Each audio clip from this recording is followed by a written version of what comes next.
Hey folks, Billboard chart guy here, and happy to bring you the latest episode of BBC and Friends with a man down under. Menners, thank you for doing the show. G'day, Bill. Thanks for having me. Great having you, and I appreciate all your help behind the scenes, getting this up and running every week. And I definitely wanted to speak to you. I also, Jackson as well. No, Understand. Well, listen, that's for another time. This is a family show, Nenner, so take it easy. That's for your late night soirees on Spaces. Um, so my first question is because my knowledge of Australia culture comes from the Bee Gees and Crocodile Dundee, and I know the Bee Gees aren't even originally from Australia. So tell me about you growing up and Australian radio. Were you getting music from all over the world, or was it kind of focused on Australian artists and music? I don't know where you think Australia is or how cut off from the rest of the world, but we had all the big acts here. We like radio was all English music, American music, and there was a lot of local rock and roll. We have a very vibrant music culture, and as you know, there's a lot of great bands to come out of Australia, but very heavily influenced by Britpop and US Got music. it. Got it. Who were some of your favorite early artists as you were growing up? So growing up, my favorite artist was U2. So, I grew up in their sweet spot. Grew up in the 80s and 90s when they were at their biggest, and I just loved U2. So they were my favorite band pretty early on. But then, all the big ones, Michael Jackson, of course. I mean, he was huge when I was growing up. I loved him, and In Excess, and had a lot of influences because I had an older brother who was really into the 60s and 70s. I had a sister who was into all the pop music, and my dad was into like Elvis and all that kind of thing. So I was exposed to a lot of different music. Okay. Going back to you too, have you had a chance to see them live?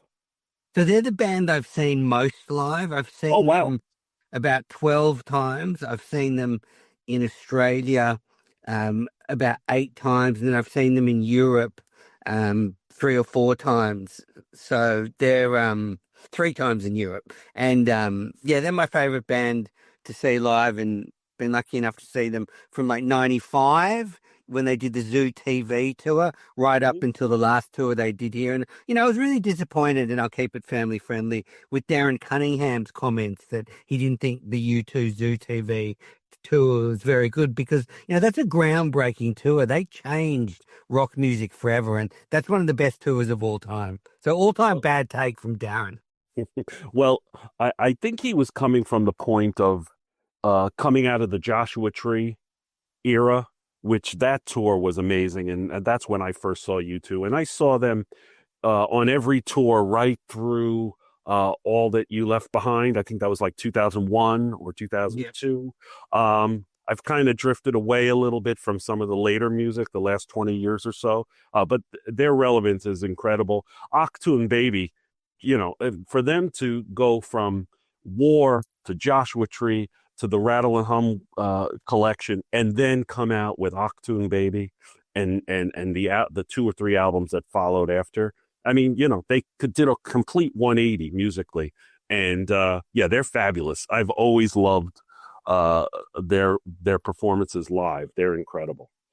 Um, One thing that sort of runs through my music is, I like music with passion and soul. And, they've got that sort of dirty Irish soul, like Bono. Whether you like him or not, you can't argue that he's anything but passionate. Like he's just, whatever he's into, he gives it 1,000%, and the whole band. yeah, have you ever gone on YouTube and watched Bono's induction speech of Springsteen for the Rock and Roll Hall of Fame? No, I haven't. I put that on your to-do list. He does an amazing job inducting Springsteen. I think that was January of 98 or 99. Very funny, very passionate.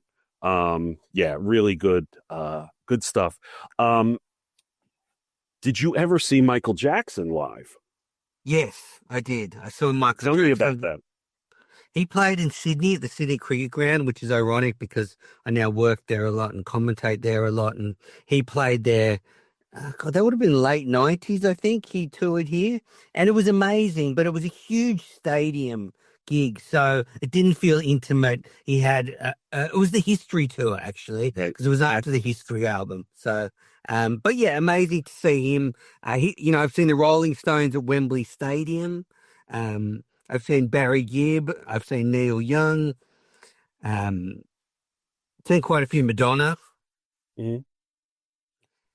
Yeah. I saw Madonna in like 89 or 90 with the Blonde Ambition tour with an old girlfriend. And, it's one of those artists that, you need to check off the box. Unfortunately, I never got to see Michael Jackson, but I've always been a fan. Off the Wall is one of my favorite albums, which was right before Thriller.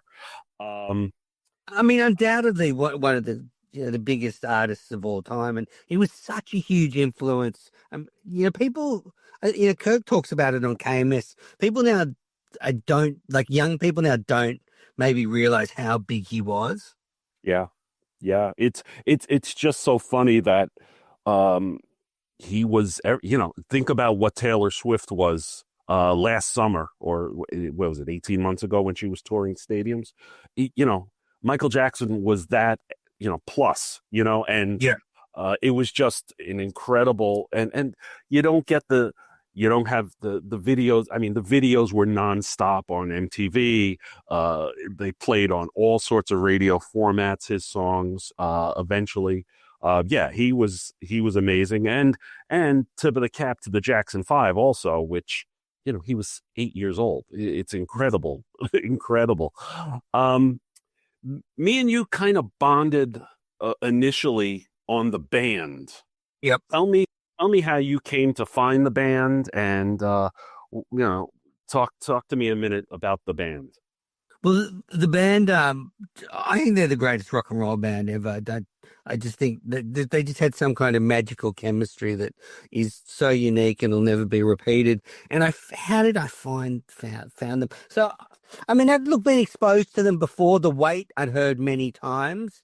Um, and as I said, my brother was into that era, so I'd heard a lot of Dylan, and I knew they were with them. But then there was a documentary called Festival Express, and that was about a tour in Canada, I think, on a train with Janis Joplin, the Grateful Dead, the band. And that sent me down a rabbit hole. So, I also love the Dead, I also love Janis Joplin. So yeah, that's how I got into the band, sort of really got into them. And then, yeah, it just hasn't stopped. That U2 and the band are, to me, my two clear favorites. Then there's a lot sort of right behind that. That's yeah, I mean, they're just so authentic. If I could put a word on them, their music was authentic. And, I actually grew up near Woodstock. I don't know Wow. if you knew that. And so they've been in my life forever. And I was fortunate enough at the age of 15, I was in a restaurant in Woodstock. And it was a place that my family and I went to a lot. And so that we knew the waitress, and the waitress said, "Oh, Rick Danko's here tonight. Would you like to meet him?" And my head exploded, and she walked me over to where he was sitting, and Menners, he stood up, shook my hand. "How are you? Where do you live? How's everything?" I mean, I was 15. And from that moment on, Rick has been my favorite member. But it was one of those life experiences that, you just stumbled into, and blew my mind, and it's still. It's funny you mentioned Rick, because I warmed up for the show tonight by listening to a bit of The Last Waltz, and I think his rendition of It Makes No Difference on The Last Waltz is just so beautiful, and such a tragedy that, he passed away, and so many of the band were addicted to heroin, which is just not a good thing. No. Not a good thing if you want to live a long time. Yeah, yeah. I mean, they burned out very quickly, unfortunately, due to a lot of extra activities. But that version of It Makes No Difference on The Last Waltz is just phenomenal. And when Robbie plays his solo, and then Garth steps up onto this, enters the screen, and he's playing his sax solo. It just tears at my heartstrings every single time. And Absolutely. yeah, So you know, I'm all, first concerts. I've got a few first concerts I want to okay, share with you. okay. So my first rock gig was at school, and it was a band called the Cockroaches. And they basically were just trying to promote to the kids like you did back then. Because if you get in the schools, there was no internet, there was no way of promotion. So you wanted to get the kids talking. So I saw this band called the Cockroaches. That band went on, most of them went on to become the Wiggles. Um, Oh my gosh, um, that I'm very familiar with the Wiggles. yeah. And then my first proper concert was my dad took me to see Billy Joel. So I saw Billy Joel. I think he took me to see him twice in one tour. My dad loved Billy Joel. He loved Elvis, Billy Joel, all the greats. And so we went to Billy Joel together, and that's, a very precious memory. And, what a great person to see first. Whether love Billy Joel's music or not, he is an entertainer. I mean, this would have been Yeah, what late tour was that? 80s. Yeah, probably the Stormfront tour. Yeah. Yeah. Yeah. I can't remember, honestly. He just dragged Mhm. me along. But it was memorable. And it got me. I love going to live music. I love seeing bands. I am. And then my first sort of concert where I just went in and just cut loose was Zoo TV, that U2 tour with a couple of mates. Yep. Your most recent concert, famously, you posted some pictures. What is her name? Dua Lipa. Dua Lipa. Yeah, Dua Lipa. Yes. Um, what's your most memorable concert? Look, I've got a few memories. It's hard to really uh crystallize one in particular. Some of those U2 concerts I saw U2 in Paris, and that just went off. I mean, the Parisians know how to have a good time, and they're not big on rules either, so it was wild. I thought I might not make it out alive at one point. But some other highlights. I saw Green Day on the Dookie tour, and they came out here and they played at a university in like a bar, basically. So that was amazing. I saw Parliament Funk in Amsterdam, and this was in late 99, so they weren't too old then, and everyone was into the drugs. It was just, they played for about 4 hours. I mean, that was incredible. Simon and Garfunkel came out here probably 15 years ago, which was phenomenal. Um, Parliament Funk must have been a fun show, like nonstop dancing. Yeah, and I went with some friends and we got juiced up, and the band clearly, were enjoying the freedoms that Amsterdam bring, and it was wild. I mean, they played for hours. Eventually, we left before the show ended because we were just like, okay, we're done. We're cooked. We're gonna get home. Um, I saw Alanis Morissette on her Jagged Little Pill tour, and that was, I've got to say, she was phenomenal. The way not often that like a female solo artist can just grab a room, and she was very impressive. you said you're a fan of the Dead. Did they ever come down your way? Did you ever see Right. them? No, I've never seen them. Yeah. Unfortunately, I got into them too late. So, um, yeah, I missed their tours down under.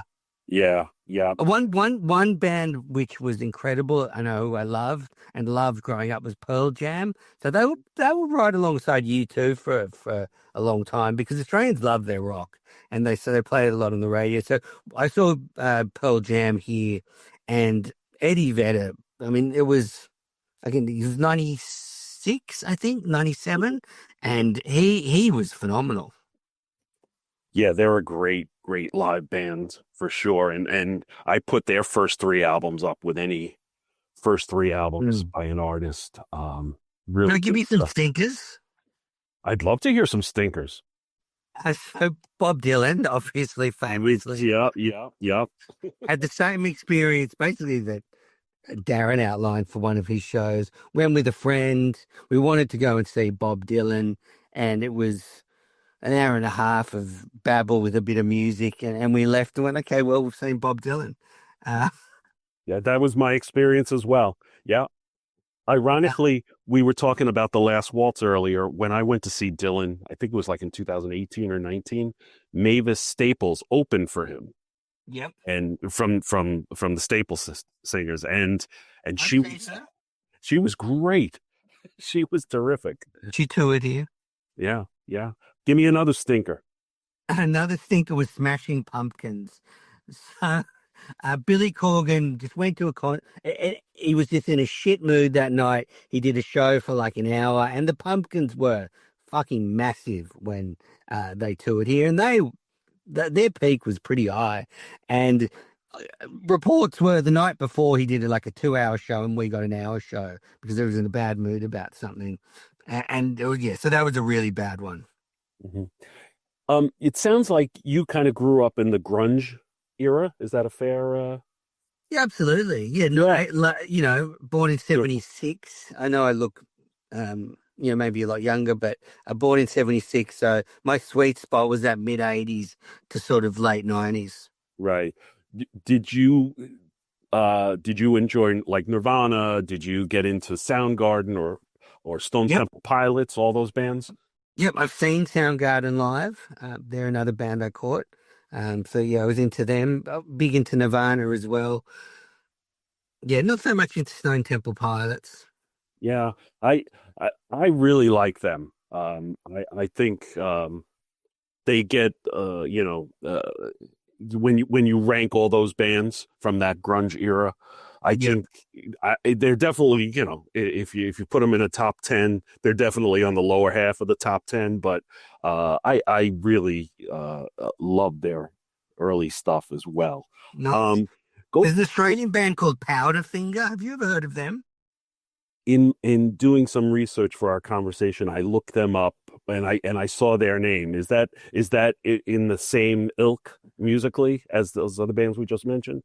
Yeah, they're like a rock band, but they were huge here. I don't know if they ever really broke it overseas, but they're some quintessential Aussie rock band, and went to see them. Phenomenal. Um, another one we have here is like Hunters and Collectors. We've got so many great bands: the Angels, AC/DC, In Excess. We produce a lot of great artists. And a couple of classic yacht rock artists as well. Little River Band, Air Supply. Yep, Yeah. absolutely. So you actually kind of just led me into a question I wanted to ask you is, you know, give someone like myself who knows, the big Australian bands, give me a recommendation of a band that I should check out and why. What's Well, I'd check out Powderfinger, Mhm. Odyssey number 5. I think yeah, I'd check them out. Absolutely. And Ice House. If you want some really 80s music, Ice House, another great Australian band. Eh, Yeah, Odyssey number 5, you said? And yeah. so I remember Ice House had a minor hit over here in the early 80s. There you go. Um, they used to be on MTV. But I'm trying Electric Blue, right? That's it. Yep, that's them. Yeah, that's it. And there's another band I love is Crowded House. Um, you, Oh, you say yeah. just I love them. yeah, really, really good. Obviously started off as Split Ends. And I guess, I've got I've got an obvious wish list. If I could jump in a time machine and go back to a couple of concerts. One is obviously, the last waltz, that famous, night that the band ended. But my other one is the Blues Brothers. And I don't know if you've ever listened, but there's some great live recordings of the Blues Brothers when they toured after the movie, and they were phenomenal. I mean, Belushi and Aykroyd up front with a killer band. A lot of those musicians collaborated, with so many great artists, and I don't know if you've heard any of those recordings, but I they're haven't. amazing. Yeah, They're on Spotify. yeah, I got to check it out. I mean, I had the soundtrack album when the movie came out. Let's not talk about the second Blues Brothers movie. Let's put No. that aside. Let's not even consider it. But yeah, that band, Steve Cropper on guitar and so many. That was a tight band. Go back to Crowded House. Yep. Um, I love a couple of their songs. Well, Don't Dream It's Over, obviously, but I love that song Chocolate Cake. Was that a big hit? Mm. Oh, by you? Yeah, yeah, absolutely. Yeah. Yeah. That's I love them. They're good stuff. The best of Crowded House, like their catalog is pretty phenomenal. What about Nick Cave? So I'm not a huge. I mean, I like some of his music. He's Okay. huge here, obviously, but he's a bit dark and I'm more into you. So I like your rough soul. I like the band. It's like it's bare and it's comes straight from the heart. I like that's I'm that music with passion and soul. Like and Nick Cave's good, but it's just not quite my style. hmm Okay, I was curious about that. Um, so I recently a colleague at work lost his wife recently, and I had to go to the wake and the funeral, and um, he actually played during the wake after somebody spoke. They played the song "In My Life" by the Beatles. I guess that was Yep. one of his wife's favorite songs, and that got me thinking, what song would I want to be played during that situation on my behalf? And I'm still thinking about it. Have you ever considered a bit of a musical bed while you're recently departed? What any thoughts? What would you want to leave behind as the song you would want to be played? This is such a downer. Like, Hey what man, song do I want played at my funeral? sure. Look, I'm all about life. I've never really thought about it. Maybe Dua Lipa, um, maybe something happy. People. What a morbid thought. I'm not even going to answer it. Right. Oh God, sorry. Well, listen, I thought you were a tough guy on these shows, so I want to throw it out. I'm not that sensitive. I haven't thought about my funeral song yet. I mean, I know you've got a few years on me. Maybe I'll start thinking about that kind of thing. Yeah, I guess maybe that's why I'm thinking of it. I just turned 60, so that's just sure. Um, Any sort of contenders for you?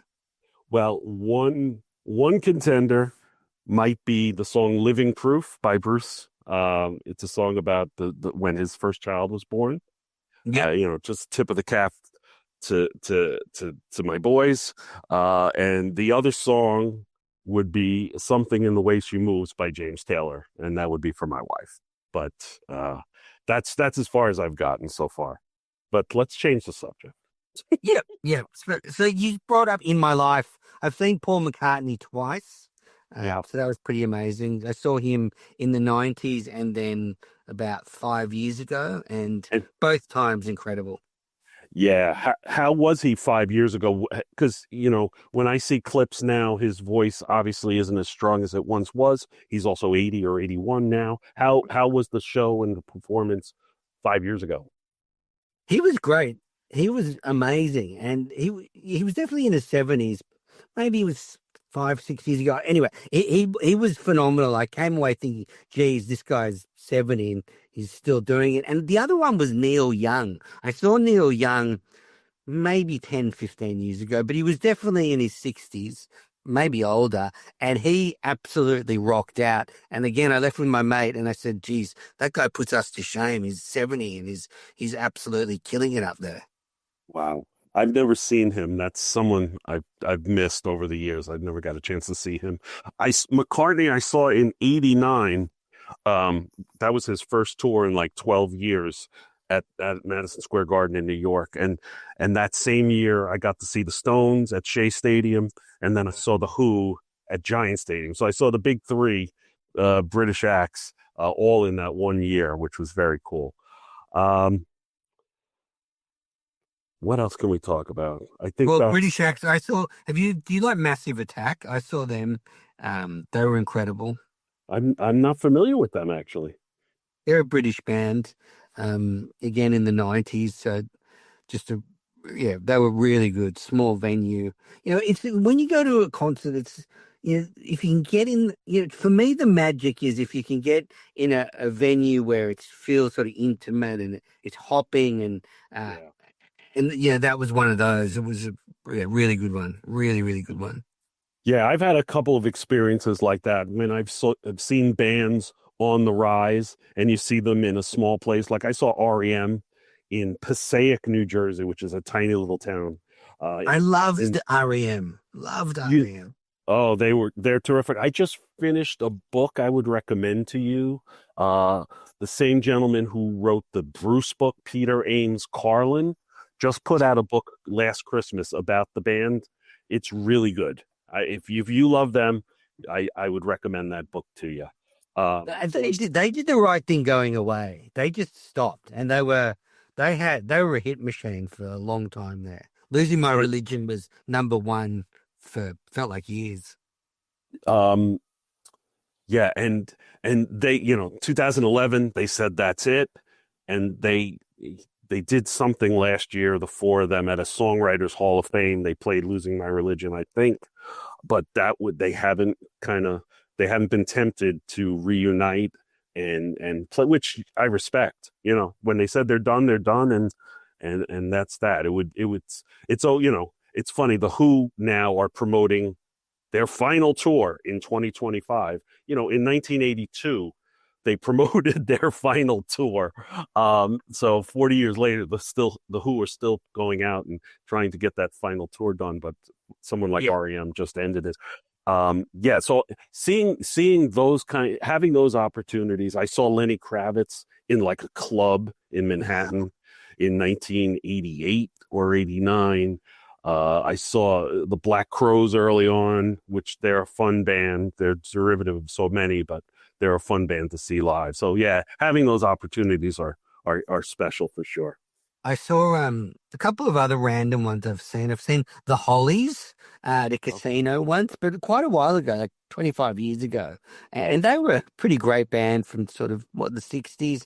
yeah. Um, and that was just my mum. And then I also saw, do you remember Live, the rock band Yes. from the 90s? Yes. I saw them when they came out here at their peak, and they did a really good show. Again, it was in a small venue, and I think I drove with some chick like out to a little venue, and they just killed it. Yeah. Yeah. They had a short-lived run in that middle of the 90s, kind of, after Nirvana, ended, and they're probably like 94, 95, 96. They had a couple of hits over here for sure. Yeah. And Yeah. I'm related to Australian rock and roll music royalty. So there's a guy called Johnny O'Keefe who was like a rocker in the 50s or 60s here, and he's like my fifth cousin, which my mum is very proud of. Oh, nice. Look at you. I didn't realize I was speaking to royalty. I Yeah. apologize for my tone. That's where I get my musical talent from. So did you ever get a documentary in the States called Dancing in the Street by BBC? I don't think I've seen that. It's about the history of rock and roll. That was a really big influence on me early on. It really went through the whole history of rock and roll from sort of its emergence and through sort of to the end of the 90s. It was pretty incredible, but really got me into a lot of music from all different eras. Oh, that's amazing. I gotta search it, see if I could find it Can't alone. find it's on Vimeo, I think it is. Okay. Vimeo. For Okay. free. Yeah. Great. Really good though. Great interviews. They interview all of them from Uh, Little Richard all the way up to Bootsy Collins. What era do you like? When do you think that was made? That documentary So I think in it was the eight? made in the 80s. Okay. All right. So I'll look. everyone was still alive. Yeah. Yeah. They interview the guy that started Sun Studios. I mean, my dad, loved Elvis. He loved singing Elvis. He had a guitar. I mean, and so I love Elvis too. I mean, he's the king. Like, he had something magical that is hard to ever. There's just no one like him. 100%. 100%. Yeah. He is great. He was great, and his music is amazing. So listen, thank you so much for doing this. I'd love to, and we've talked about this over the years, but I want to do come November, if God willing, I'd love to do a last waltz with you. Talk about specifically the documentary, the movie, the album. Maybe we could have a couple of other folks on. There's quite a few band fans in the Miniverse that it would be fun to do kind of a little bit of a roundtable talking about the last waltz if you're up for that. No, I'd love to. I'd love to talk about the band anytime. They just, Okay. yeah. Well, thanks for having me. Hey, and thanks for doing this. And everybody, thanks for listening. Please send in love to hear from the Minifans. Anybody wants to jump on, happy to set up some time with you. And have a great week. We'll talk to you soon. Thank you.